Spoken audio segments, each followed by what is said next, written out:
lugar distante, rodeado por montanhas gélidas, um homem de tanguinha fincava sua espada em um corpo caído, e ao seu redor, vários outros corpos mortos mostravam que uma luta brutal tinha acabado de acontecer. Diante dele, um outro homem o perguntava como diabos ele foi capaz de escapar das suas amarras, apenas usando força bruta, mas era uma pergunta inútil, afinal eles não falavam o mesmo idioma. O homem de cabelos longos começa a se aproximar lentamente com a sua espada banhada pelo sangue dos seus inimigos, e então diz, em um idioma estranho: "Meu nome é Urit, da tribo do Machado de Pedra." O outro cara, que parecia mais velho e usava uma capa longa, também começa a puxar sua espada enquanto diz: "Você deve ser um bárbaro, mas se você é um guerreiro com tanta habilidade, você deve saber sobre a honra também, Urit." Ele bate no seu escudo gritando: "Eu sou o Cavaleiro Imperial Portgal Arten." E como se fizesse questão que o bárbaro lembrasse disso, ele repete mais alto: "Portgal Arten." O bárbaro, por mais que falasse outra língua, entendeu a mensagem. Portgal Arten, eu vou lembrar desse nome. E então parte pra porrada. O Cavaleiro Imperial pensa: "Seu bárbaro estúpido, eu vou jogar sua espada longe com o meu escudo e te finalizar enquanto você estiver indefeso." Mas nessa hora, o bárbaro larga sua espada e pula pra cima do cavaleiro, usando apenas a força bruta. O cavaleiro não entende. "Você não pode me derrotar", diz o bárbaro, pra então acertar um soco com toda a força na cara do maluco. Ele começa a entortar o braço do cavaleiro, que não ia se permitir ser derrotado com um soco, e revida com uma porrada do seu escudo, que joga Urit pra trás, mas o bárbaro já cai pegando a sua espada. Portgal dá outro golpe com o escudo, usando toda a sua força, e então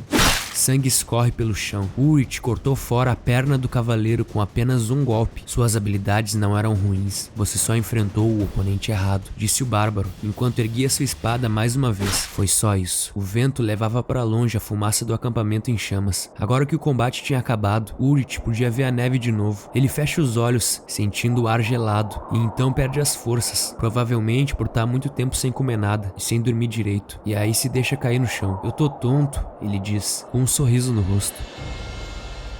"Você se tornará um grande guerreiro, Urit." "Ah, para de falar besteira, velha. Eu não acredito nessas merdas de xamãs e adivinhação. Você só fala essas merdas porque tá dopada pelos remédios." A velha, que tinha o rosto todo pintado e fumava um cachimbo, responde que teve uma visão dele. Ela viu ele se tornando um guerreiro da luz. Urit dá risada e pergunta se já não tá na hora dela desistir dessa posição de xamã. A velha se irrita e joga uma pedra nele, dizendo que mesmo que ela se apresse, já não tem muito tempo. Urit fica puto e chama ela de velha caduca e avisa que tá indo nessa. A velha pergunta se ele vai caçar com os guerreiros da idade dele de novo. O filho do chefe não vai gostar disso. E Urit responde que esse cara tá entendendo as coisas errado. Ele não quer brigar pela posição de chefe com ele. A velha dá uma tragada no seu cachimbo, então diz: "Mesmo que você pense assim, os outros pensam diferente. Seu nome sempre aparece nas discussões de quem vai ser o próximo chefe. Eu já disse que não quero. Quem vai me obrigar? Enfim, cuide bem do seu corpo, velha." Pirralho. O sol brilhava forte nas montanhas do norte e Urit estava cheio de energia. A velha deu uma última olhada no jovem antes dele ir embora de vez. Pouco tempo depois de começar a procurar, ele encontra os seus amigos. Um deles avisa que ele tá atrasado e pergunta se ele tava visitando a xamã de novo. E Urit responde que não vai conseguir dormir direito se aquela velha com o pé na cova morrer sozinha. Ele tem que checar se ela tá viva de vez em quando. Seu amigo chama mais uma vez e então pergunta se eles realmente vão subir a Cordilheira Celeste hoje. Eles pareciam meio com medo, porque o mundo além das cordilheiras é cheio de almas. Se eles atravessarem a cordilheira, podem não voltar mais. Urit dá uma suspirada. Nem todos têm a coragem dele. "Esses dias o filho do chefe capturou um lobo do tamanho de um bezerro. Nós temos que subir a cordilheira se quisermos pegar uma presa maior do que essa. Não podemos ficar para trás. Até os adultos só vão até a base da cordilheira. Nós só vamos caçar por ali também. Se você não quiser ir, pode voltar, se for um covarde." Os seus amigos já ficam inflamados pela coragem dele. Um deles fala que se for, vão embora. E o outro fala que já tinha planejado subir a cordilheira um dia mesmo. E os outros vão tudo concordando um por um. "Tudo bem, então vamos lá. O último que chegar vai ter que carregar a carcaça na volta, hein?" Então eles partem em direção ao topo da Cordilheira Celestial, uma montanha considerada por muitos sagrada e por outros amaldiçoada. Existem muitas lendas sobre o que tem além dela. Depois de um tempo, Urit percebe que eles já chegaram muito longe, mas ainda não conseguiram subir nem metade do caminho. Mas quanto mais eles avançam, mais crescia dentro dele a dúvida sobre o que tinha do outro lado da Cordilheira Celeste. Será que realmente existe um mundo dos mortos como os xamãs e anciões dizem? Será verdade que nós nos tornamos almas e voamos pela Cordilheira Celeste quando morremos? Bom, em Em breve ele vai descobrir. Nessa hora alguém chama sua atenção. Era o seu amigo, Vold, perguntando se ele realmente não pensa em se tornar o chefe da tribo deles. Mas o Urit já falou 1000 vezes que não tá nem aí pra isso. Ele só odeia que o filho do chefe haja como se fosse especial, quando não é. Vold fala que é por isso que eles dizem que é ele quem deveria ser o chefe. E pergunta se o filho do chefe se tornar o próximo chefe, será que ele conseguiria seguir as suas ordens? E o Urit diz que não gostaria nada disso. Eles começam a voltar pra onde tá o resto da rapaziada, com o Vold dizendo que se ele não quiser seguir as ordens do filho do chefe, ele é quem tem que se tornar o chefe, não? Mas o Urit manda ele fechar o bico. Depois ele pensa nisso. Chegando na rapaziada, o Vold fala que não importa o quanto ele pense sobre o Urit, ele tá destinado a ser o próximo chefe. O Prota ia responder, mas nessa hora ele percebe um som estranho vindo do mato perto deles. Ele consegue olhar a tempo de ver um brilho estranho saindo de dentro do arbusto. No mesmo instante ele grita pra todo mundo se abaixar, mas não dava tempo. Uma rajada de flechas são disparadas contra seus amigos, que caem no chão quando atingidos. Urit tenta levantar o Vold, enquanto grita pra todos prepararem suas flechas e atirarem de volta. Ele se pergunta quem caralho está atacando. Será alguma outra tribo? Ele pega uma das flechas e aí percebe que as pontas delas são afiadas e elaboradas. Ele nunca viu nada assim na vida dele. Não pode ser. Será que isso são os espíritos da colina? A cena corta pro céu e lentamente vai descendo até nos revelar que não são espíritos que estão atacando. São humanos de carne e osso, mas que aparentemente possuem armamentos e armaduras muito mais avançadas do que as tribos de bárbaros como as do Urit. A rajada de flechas continuava. Urit não sabe o que fazer. Os inimigos têm mais alcance do que eles, além de estarem em um terreno mais alto. Foi ele quem disse para eles irem mais fundo nas montanhas. Ele tem que assumir a responsabilidade. Vold, pega os feridos e volte primeiro. Eu vou segurar eles. Eu não posso fugir e deixar você para trás, Urit. Nós somos irmãos. O Prota cola o seu rosto no dele e diz que é melhor para ele que eles não fiquem ali. É para eles descerem a montanha antes que ele esmague essa cabeça estúpida dele. Vold até ia retrucar, mas o Urit diz que morrer juntos é importante, mas salvar os seus irmãos é mais importante ainda. Mais uma rajada de flechas. O Vold começa a se levantar com um dos corpos, sem acreditar que vai ter que fugir. A última coisa que ele diz pro seu irmão antes de virar as costas de uma vez por todas é: volte vivo. Vold, você sabe que a velha xamã disse que eu ia me tornar um grande guerreiro, né? Não é aqui onde meus ossos vão descansar. Mais uma rajada de flechas. Seus irmãos já foram todos embora. Agora o Urit estava sozinho. O problema é que ele não conseguia saber exatamente onde estavam os inimigos dali onde ele estava. Para encontrá-los, ele ia precisar jogar a sua lança e sair correndo na mesma direção o mais rápido possível. Sem pensar muito, ele sai de trás da pedra onde estava com um pulo. A chuva de flechas continuava, mas ele não tinha medo. Urit estava focado apenas em jogar sua lança. Ele arremessa com toda a força na direção de onde as flechas vinham, e um segundo depois escuta um grito de dor. Era tudo que ele precisava para correr nessa direção com toda a velocidade. Então é ali que eles estão se escondendo. Ele corta o arbusto com seu machado e então Urit fica sem palavras com o que ele vê. Eram pessoas estranhas, falando um idioma desconhecido, usando roupas que ele nunca viu antes. São humanos do outro lado da montanha. Ei, vocês vieram do outro lado da montanha? Ele grita sem saber direito o que tá fazendo. Os soldados que portavam as bestas dizem entre si que por esse aí ter chegado tão longe não deve ser um guerreiro normal. Eles não podem baixar a guarda. Eu não consigo entender o que vocês estão dizendo, mas não importa. No momento em que vocês colocaram as mãos nos meus irmãos, seus destinos foram selados. Mas nessa hora, uma voz grita para eles abaixarem suas armas. Era o Sir Pordigal, vestindo uma armadura de placas de aço parecida com aquela do Fullmetal Alchemist. Um soldado, assustado com aquele selvagem, pergunta se eles podem matá-lo, mas o cavaleiro diz que não. Eles vão capturar esse bárbaro vivo. Ele vai ser um bom presente para sua majestade imperial para comemorar a descoberta de uma nova terra. Enquanto isso, o Urit tá pensando que o corpo desse cara tá coberto por placas de metal. Parece que eles têm um monte de ferro para refinar. O cavaleiro joga o seu escudo de lado. Seus companheiros não entendem, mas ele diz que tá de boa. É só um bárbaro com um machado. Ele não vai conseguir atravessar essa armadura. Não sei o que tá rolando, mas vendo como jogou fora seu escudo, parece que você tem bastante confiança nessa armadura, diz o Urit, enquanto tirava seus machados. O cavaleiro começa a segurar sua espada de um jeito estranho, então diz: empunhadura da esgrima imperial. O bárbaro não entende. Ele tá realmente segurando a sua espada ao contrário. Isso é para menosprezar ele ou o quê? Mas então ele percebe que os outros soldados cercaram ele. Eles estão tentando o capturar vivo. E por incrível que pareça, ao perceber isso, o Urit sorri. Essa é a primeira vez que ele recebe esse tipo de insulto. O cavaleiro parte para cima sem muita cerimônia, segurando a sua espada ao contrário. Mas o Urit rapidamente lança um dos machados nele. O machado acerta em cheio o elmo de aço, lançando a cabeça do Portgas para trás, que chega a cair no chão com um corte na sobrancelha, sem acreditar. A lâmina do machado ficou presa na viseira dele. Esse cara lançou o machado mirando na viseira de propósito. Um mero bárbaro. O sangue que saía da sobrancelha de Portgal escorria pela sua armadura enquanto ele se levantava, mas Urit não ia dar tempo a ele. Seu maldito bárbaro! Ele grita enquanto ataca com a sua espada ao contrário, mas Urit desvia com facilidade. Portgal não acredita. O bárbaro se movimenta movimenta com uma agilidade absurda e então gira o corpo acertando um chute no rosto do maluco, que chega a ser lançado pra trás. O taijutsu desse bárbaro é tão sinistro que ele lançou o maluco com uma full plate no ar com um chute. Portugal deixa cair sua espada e agora tava indefeso no chão. Urit sorri, a luta acabou. Ele ergue o machado com as duas mãos gritando "Morra!". Mas nessa hora, os minions do cavaleiro percebem o que estava prestes a acontecer e começam a disparar com as suas bestas. Como eles são minions, é claro que erraram praticamente todos os disparos, mas um acerta o Urit bem no ombro do braço que ele estava segurando o machado. "Agora! Joguem a corda! Estrangulem ele para que fique inconsciente e não consiga usar a força!" Portugal, já de pé, assiste seus minions capturarem o bárbaro, enquanto pensa que ele jogou o machado para tirar o seu elmo e depois mirou na sua cabeça. Esse bárbaro é mais brabo do que ele imaginava. Algum tempo se passa e o Urit acorda com gritos mandando ele se levantar. O vento frio fazia o seu corpo doer ainda mais. Ele estava todo machucado e congelando de frio, por isso acaba caindo enquanto tentava se levantar. "Aí, o bárbaro tem vertigem. Ele não vai morrer antes da gente entregar ele para sua majestade imperial, né?" Olhando eles do chão, fica claro que eles realmente são pessoas do outro lado da montanha. "Oh, cadê o Sir Portugal? Ele saiu para pegar lenha. Nós precisamos montar o acampamento antes que ele volte." Apesar da situação de merda em que se encontrava, Urit se sentia mais empolgado do que nunca. Há um mundo completamente diferente de humanos além da Cordilheira Celeste. Ao contrário do que aquela velha dizia, não é um mundo das almas dos mortos, mas ainda assim, o vento frio estava muito forte. "Merda,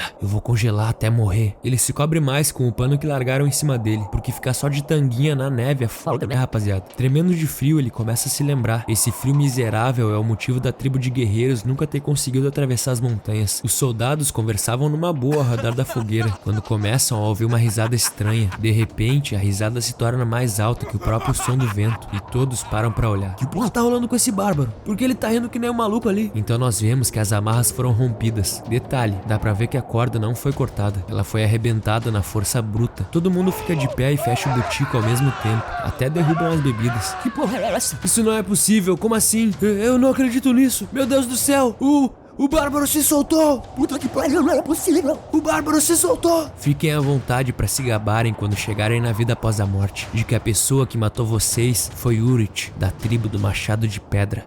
O bárbaro se soltou!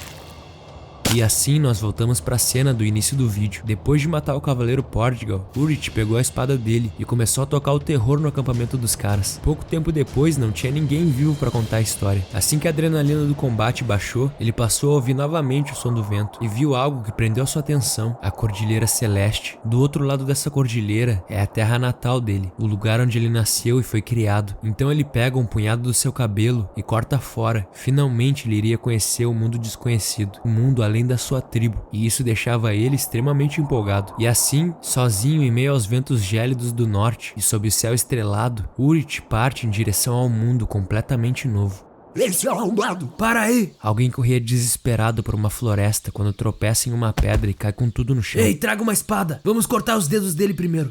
Irmãozão, por favor, me deixa aí só dessa vez. Um arbusto próximo a eles começa a se mexer, e até mesmo o cara que tava implorando pra não morrer para pra ver o que era. Na hora que ele viu um fucking viking cabeludo saindo do mato, ele já grita por ajuda. Urit começa a se aproximar deles sem entender o que tá acontecendo ali. O que parecia ser o líder desses caras chega cheio de marra, perguntando o que ele tá fazendo ali, e manda ele vazar. Na sua língua nórdica, Urit começa a dizer que eles não vão entender o que ele tá falando, mas podem continuar o que estão fazendo. Ele só tá curioso para saber as suas intenções. Os caras se olham perguntando se esse maluco aí é um estrangeiro. É a primeira vez que eles escutam esse idioma. Provavelmente é só um caipira do sul. O que parece ser o líder chega mais perto e diz pra ele só vazar logo, e pergunta se por acaso ele quer morrer ali, longe da sua terra natal. Urit simplesmente dá uma suspirada de decepção, e então ele quebra o pescoço do maluco como se não fosse nada, largando ele morto instantaneamente. Esse psicopata maldito! Ele torceu o pescoço do Max!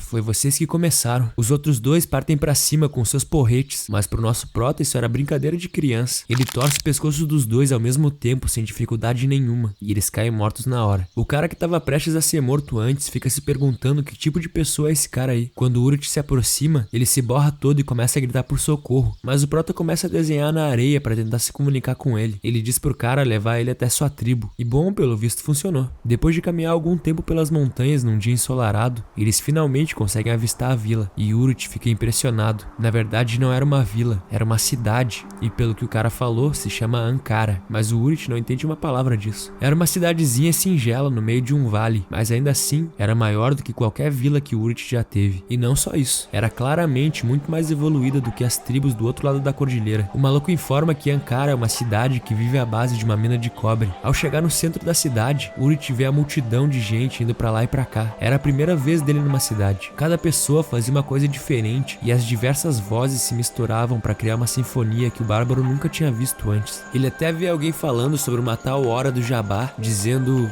esse vídeo tá sendo patrocinado pela Brasil TV, um aplicativo de streaming muito brabo. Pra tu que não tá afim de ficar assinando um monte de plataformas diferentes, esse app aqui tem tudo no mesmo lugar. Vocês estão ligados como é que é? São mais de 280 mil conteúdos de todo tipo.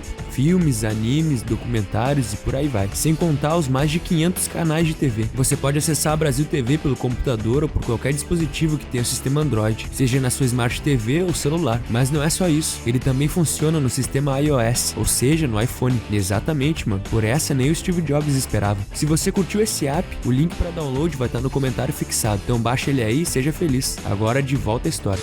Ele fica realmente encantado com a cidade e com a quantidade de gente. Começa a olhar tudo cheio de curiosidade, que nem uma criança, olhando pra tudo que acontecia, tentando entender. O maluco com cara de cavalo fica até achando estranho. Ele achou que esse cara aí era um viajante, mas ele não parece conhecer nada do mundo. Algum tempo depois, eles tinham ido pra uma taberna passar a noite. Lá dentro, Urit continuava impressionado com tudo, até que o cara pergunta de onde ele é. Mas é claro, Urit não entende nenhuma palavra do que ele tá falando. Na verdade, ele não entende nada que ninguém ali tá falando. O maluco começa a olhar em volta e perguntar se alguém ali sabia falar a língua dele, enquanto Urit se pergunta que porra que tá acontecendo. Um cara em uma mesa próxima escutou, e aí responde que não dá pra entender nada do que ele fala, mas parece que ele é do norte. Pra esse cara aí não saber falar o idioma do Império, deve ser de algum lugar bem longe. Um gordinho que tava na mesa diz que é verdade. Os bárbaros do norte são todos enormes assim. Comparados a eles, as pessoas do sul são pequenas e magras, feito mulheres. Isso faz o cara de cavalo perguntar pro Urit de onde caralho ele é. Não vai dizer que veio do outro lado da cordilheira celeste. E por mais que não tivesse entendendo uma palavra do que eles estavam falando, o Urit sabia que se essas pessoas descobrissem que ele veio do outro lado da cordilheira, a atitude deles em relação a ele poderia mudar. Ele precisava tomar cuidado. O cara de cavalo fala que eles podem encontrar um tradutor pra ele, mas antes ele vai comprar uma coisa pra eles. E aí puxa 2 moedas de cobre. Urit fica olhando pra elas, se perguntando o que é isso. Parece ter sido forjado manualmente, tem muitos detalhes. Então ele vê o maluco trocando aquelas coisas por álcool, e na hora ele entende que isso é algo totalmente diferente de quando o pessoal da tribo dele troca carne seca e couro. É baseado em um sistema monetário, não em escambo. Isso faz a empolgação do Urit em relação a esse mundo aumentar cada vez mais. Ele tá realmente fascinado com a vida que essas pessoas levam aqui. A noite segue e a taverna continua muito movimentada. Pessoas vêm e vão fazendo todo tipo de coisa, até que 2 homens adentram o lugar. Eles param no balcão também e já pedem uma breja pra cada, mas algo neles chamou a atenção do Urit. É claro,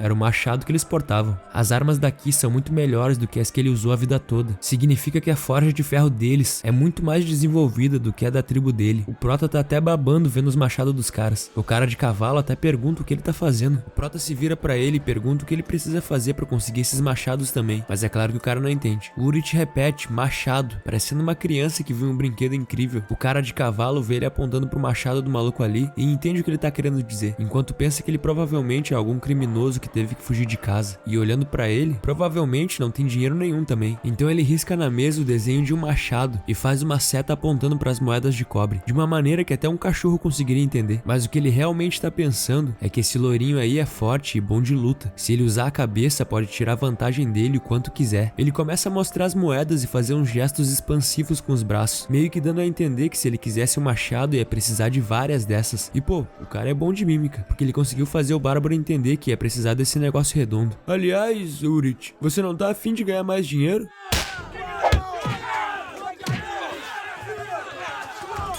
Nós estamos na arena de batalha de Ankara. Vemos Urit se alongando, perguntando se então é só meter a porrada sem usar nenhuma arma. O cara de cavalo fez um desenho todo tosco, tentando dizer pro Urit que ele não pode matar ninguém. O Prota nem se importa muito, já vai descendo as escadas, com o cara atrás dele gritando que matar é contra as regras. Urit entendeu o desenho, mas o que ele faz se eles morrerem só com um tapinha? O maluco continua balançando seus desenhos tentando se comunicar, mas no fundo ele tem quase certeza de que esse caipira aí não vai entender mesmo. Urit vai caminhando tranquilamente até o centro da arena. Ele já entendeu que aqui do outro lado da Cordilheira Celeste, tudo começa e acaba com dinheiro. É isso que move todo mundo. Os homens aqui são mais fracos do que ele. Lutem! Gritou o anfitrião, e o público já se agita. O oponente dá um soco, mas o Urit desvia como se o cara tivesse em câmera lenta. Mesmo que sejam gladiadores lutando numa arena, são muito lentos se comparados com a tribo de guerreiros. Sem dificuldade nenhuma, ele quebra o pulso de seu oponente, que mal tem tempo de gritar de dor e já é acertado com uma joelhada violenta no estômago. E é claro, cai já fora de combate. Esse não é um lugar em que você luta com a sua vida em risco. Não tem guerreiros de verdade aqui.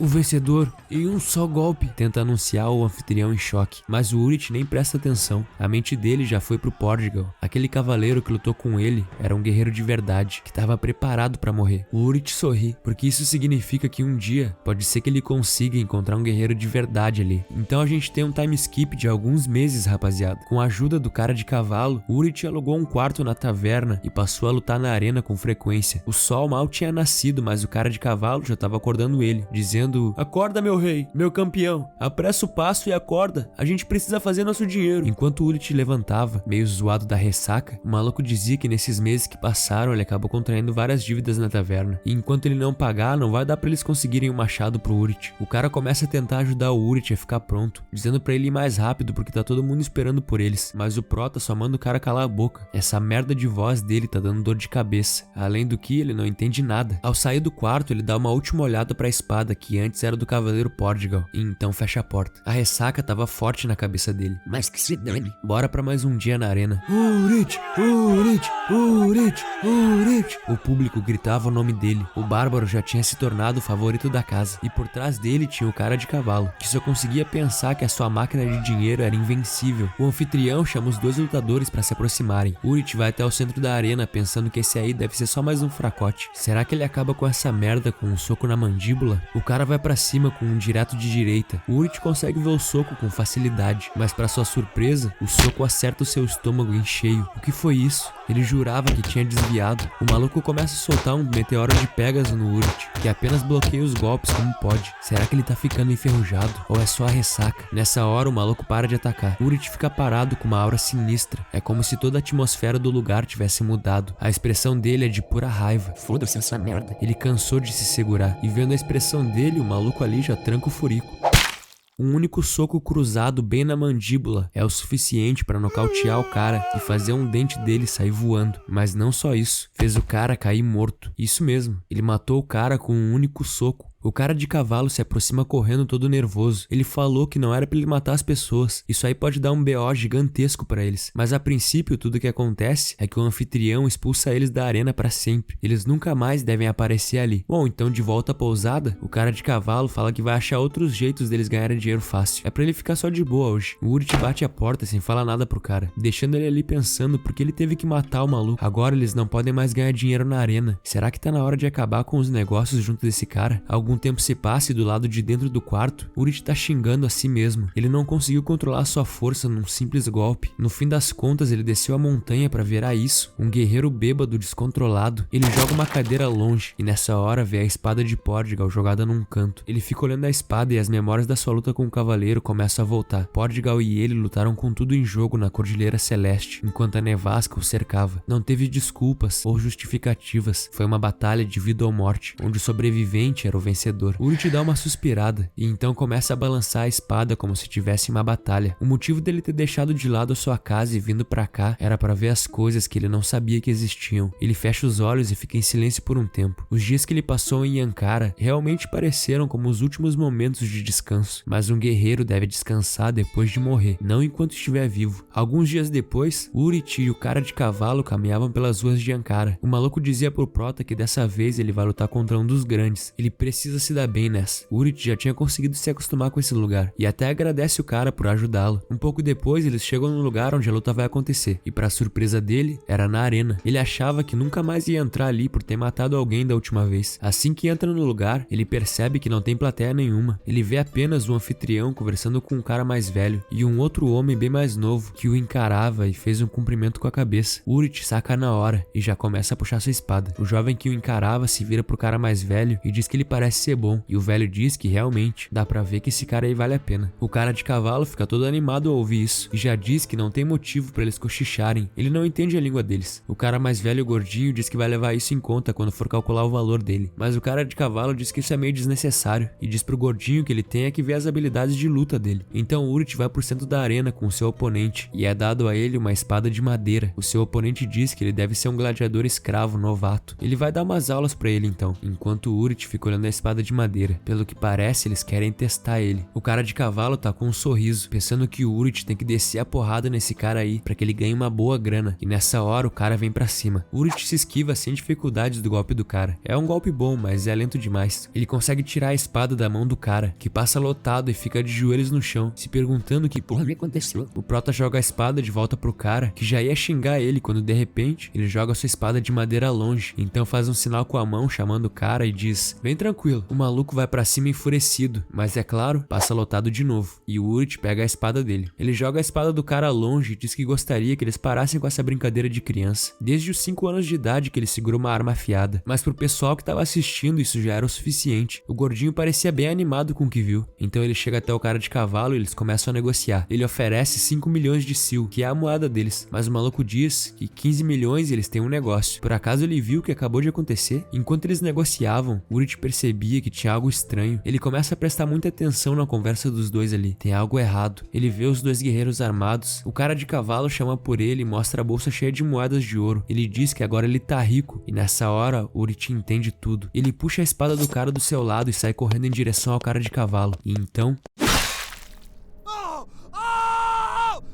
Urit pega o maluco pelos cabelos enquanto ele grita: que porra é essa, cara? Por que você tá fazendo isso comigo? Ele começa a arrastá-lo até um canto da arena, então se ajoelha na frente dele e diz: abre a boquinha, tá na hora de cortar essa sua língua de cobra. O cara de cavalo tá se tremendo todo, perguntando desde quando ele entende imperial. Ele tenta se levantar dizendo: Urit, senhor, por favor, me desculpa, só dessa vez. A gente é amigo, não é? Mas o Urit só coloca a mão no ouvido e diz pra ele falar mais devagar e na paz. Ele não consegue entender nada com ele falando tão rápido. Então sim, rapaziada, o Urit já entendia a língua deles, pelo menos o suficiente pra conseguir sacar o que tava rolando ali. Os caras ficam assistindo ele fazer o que disse que ia fazer, enquanto o cara de cavalo gritava de desespero. Assim que termina, ele começa a balançar as mãos pra limpar um pouco do sangue. Então devolve a espada pro cara de quem ele pegou, dizendo na língua deles que é uma espada bem afiada. Ele deve ter cuidado dela com carinho. O cara mais velho tá em choque, pensando que esse maluco aí é assustador. Eles não aguentam essa fera aí não. Então vira as costas e diz que parece que teve um mal entendido. Eles estão de saída agora. Mas o Urit senta e diz: sair? Pra onde? Vai terminar de negociar comigo não, pô? Aparentemente ele já consegue falar o idioma deles o suficiente. O cara vira pra ele e pergunta do que ele tá falando. Você não tava precisando de um gladiador? Pergunta o prota. Então o cara decide se sentar pra negociar com ele. Ele diz que um gladiador livre leva metade dos ganhos de cada luta. E em troca, é você sozinho pra conseguir tudo. E fala imperial. E o cara, com um sorriso, responde que isso não é necessário pra um gladiador, né? E aí os dois caem na risada. Eles se levantam e o gordinho estende o braço, dizendo: deixa eu me apresentar de novo. Eu me chamo Horus, mercante de escravos e gladiador intermediário. O prota aperta a mão dele e se apresenta. Então o cara diz: bem-vindo à tropa de gladiadores Horus, Urit. Algum tempo se passa, nós já estamos no acampamento dos gladiadores Horus. Um cara percebe o novato ali sozinho num canto e decide falar com ele. Pergunta se então ele é o novato Urit. O que ele tá fazendo perto dos escravos? Ele pergunta se o Urit é alguém do norte procurando uma pessoa da sua raça, mas o prota responde que não tem nenhuma relação com o norte. Ele só é ruim com o idioma do império porque morou em países estrangeiros. É pro cara ficar tranquilo. O cara fala que pelo tamanho dele, ele achou que o Urit era do norte, mas pelo visto tava enganado. E o Urit pergunta se todas as pessoas do norte são escravas. Nem todas, ele responde, mas algumas pessoas são. Por causa da expedição ao norte que durou durou quase 10 anos. Então aquele grandão ali é do norte? Pergunta o prota. E o cara responde que ele tem um bom olho. Conseguiu reconhecer o único cara que veio do norte na tropa deles de gladiadores. O nome dele é Sven, diz um outro cara. Ele é um gladiador escravo que sobreviveu aqui por mais de 3 anos. Prazer em te conhecer, novato. Meu nome não é novato, é Urit. E meu nome, responde o cara, é Donovan. Eu sou a principal atração da tropa de gladiadores.